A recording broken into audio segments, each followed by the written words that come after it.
बहू, मुझे बहुत भूख लगी है, दवाई भी लेनी है, कुछ खाने को दे दो मुझे। खाने के अलावा कुछ सोचता है आपको? सारा दिन बस जानवर की तरह चरती रहती हो, फिर भी आपकी भूख खत्म ही नहीं होती है। बेटा, मुझे दवाई खानी है, तो दवाई खाने से पहले कुछ खाना पड़ेगा ना। तूने अगर कुछ नहीं बनाया तो मैं अपने लिए एक रोटी बना लेती हूँ और दवाई खा लूंगी। डॉक्टर ने टाइम से दवाई लेने को बोला है। कैसी औरत है आप? आपको इतना भी याद नहीं है? आज आपके पति का श्राद्ध है। मैं सुबह से किचन में लगी हुई हूँ। आज मैंने सारा पापा की पसंद का खाना बनाया है। पंडित जी भी आते होंगे।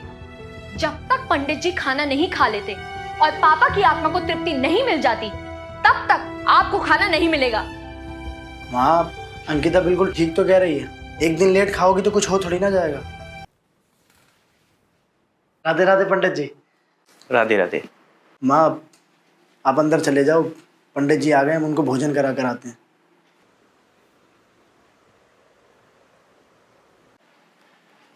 सुमित, आप पंडित जी को बिठाइए, मैं खाने की थाली लगा कर आती हूँ।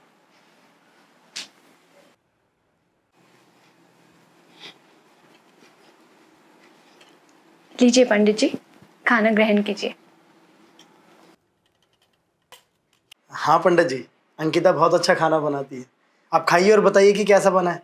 आप खाएंगे तो पापा की आत्मा तृप्त होगी।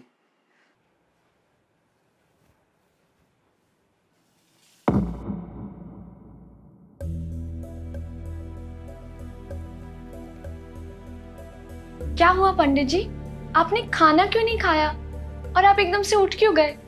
अगर खाने में कोई कमी है तो आप मुझे बता दीजिए, मैं अभी बना दूंगी।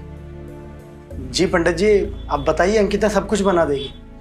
प्लीज आप खाइए ना। अगर आप नहीं खाएंगे तो पापा कैसे खुश होंगे और हमें उनका आशीर्वाद कैसे मिलेगा?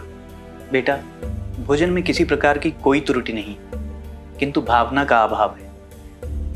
पंडित जी, आप ऐसा क्यों कह रहे हैं? मैंने तो बहुत मन से खाना बनाया है। बेटा सुमित, आप अपनी धर्मपत्नी से प्रेम करते हैं? पंडित जी, ये कैसा सवाल है? और इस सवाल का खाने से क्या संबंध है? एक साधारण सा सवाल है। क्या आप अपनी पत्नी से प्रेम करते हैं? आप इनकी परवाह करते हैं? क्या ये आपकी जिंदगी में अहमियत रखती हैं? जी पंडित जी, बिल्कुल।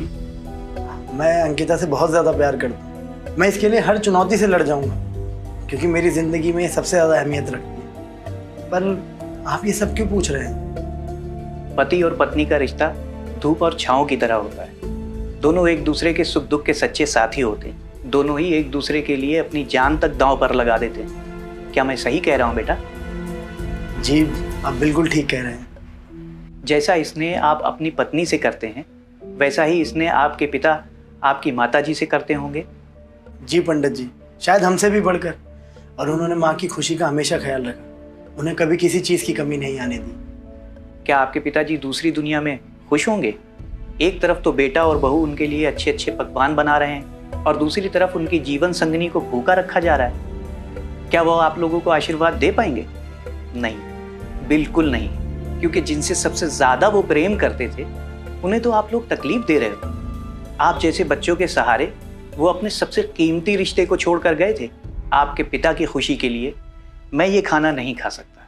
अगर आप अपने पिता की आत्मा की शांति चाहते हैं तो अपनी माता जी को बुलाएं और ये खाना उन्हें खिलाएं।